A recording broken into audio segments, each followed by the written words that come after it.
3. A rat in the drawer. A revitalized Julia returned home just before noon.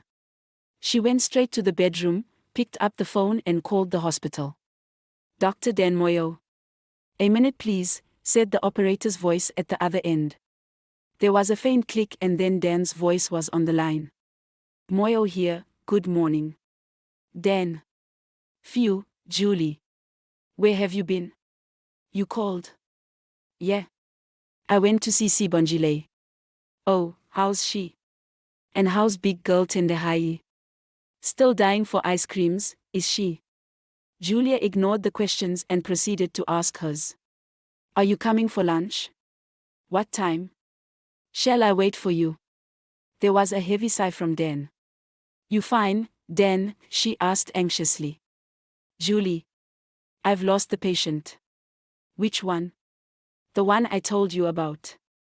Yes, she recalled Dan telling her about a patient who had been rushed in on Friday evening. The patient had been pregnant and some 3 weeks overdue. Dan had told the senior nurses that if nothing materialized by Sunday then he would have no choice but to wheel her into the operating theater. Sorry, dear. What happened? She could imagine Dan wringing his fingers as if he was to blame. She never regained consciousness. And the baby? I couldn't save it. Jesus.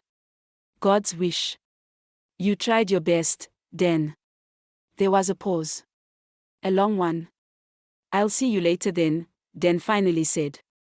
What about lunch?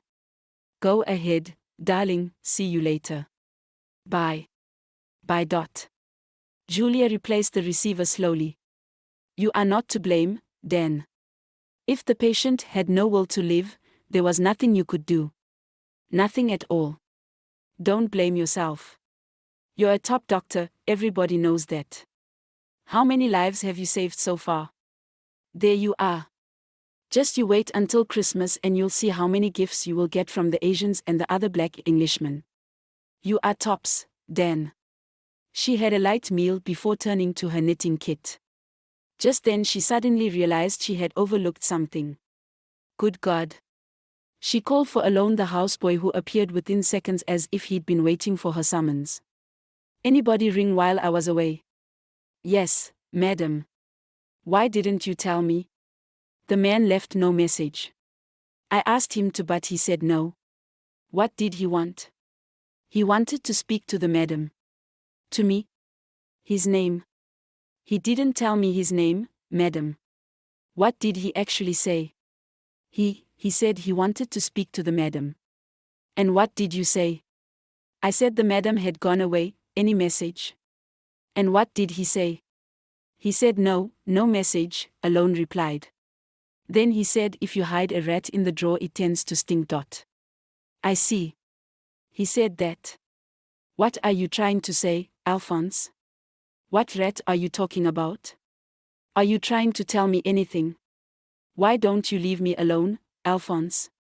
What do you want? Why make my life hell as if I'm responsible for whatever you have been through?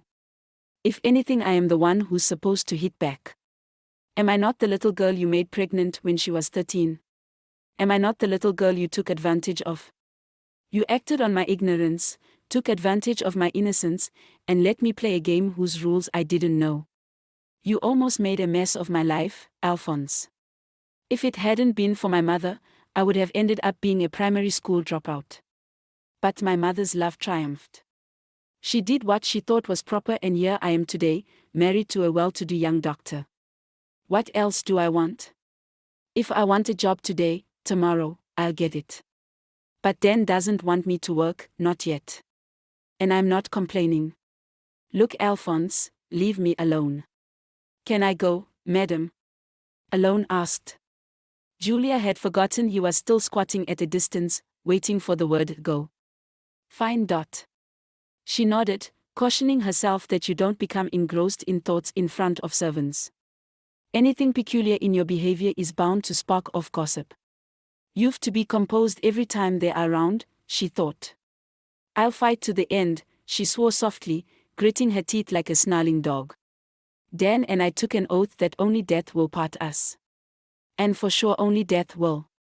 She must have catnapped, for, when she opened her eyes, Dan was about to plant a kiss on her lips.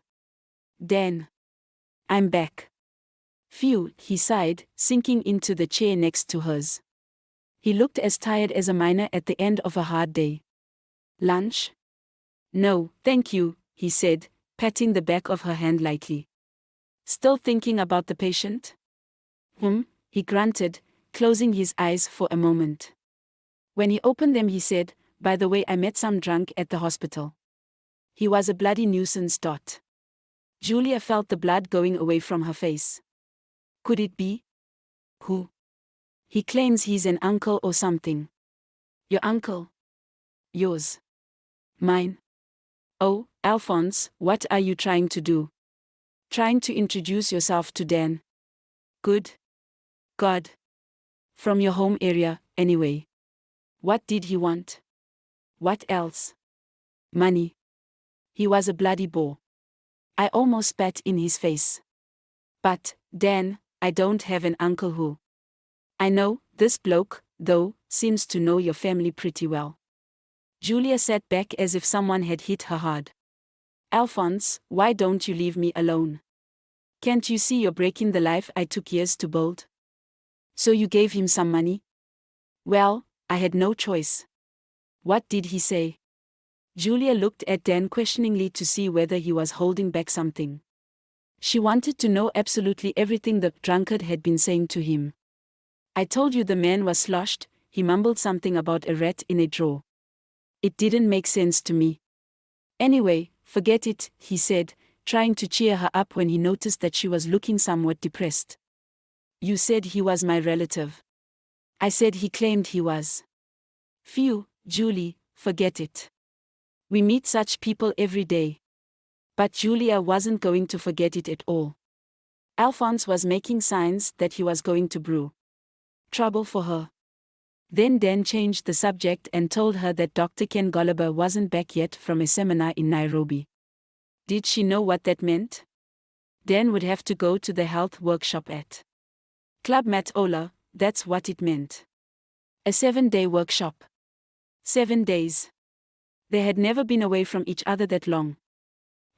Shrugged Dan, mentally toying with the idea that if she came along he would gladly pay all her bills, even if it meant draining his small bank account. 7 days. Julia could hardly believe it. Now.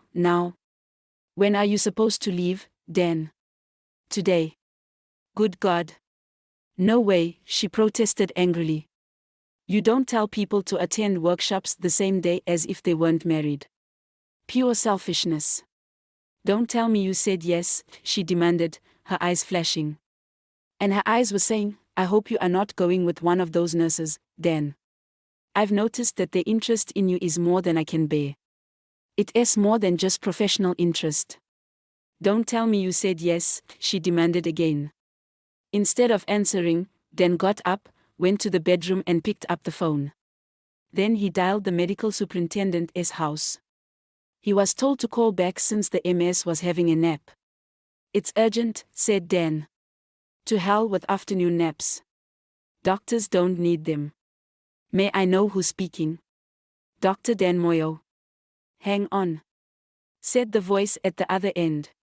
Moments later the medical superintendent was on the line, his voice husky and tired. Aha. Moyo here. So I'm told. What is it? Dan told him he wasn't leaving for Club Matola that day. He would leave in the morning.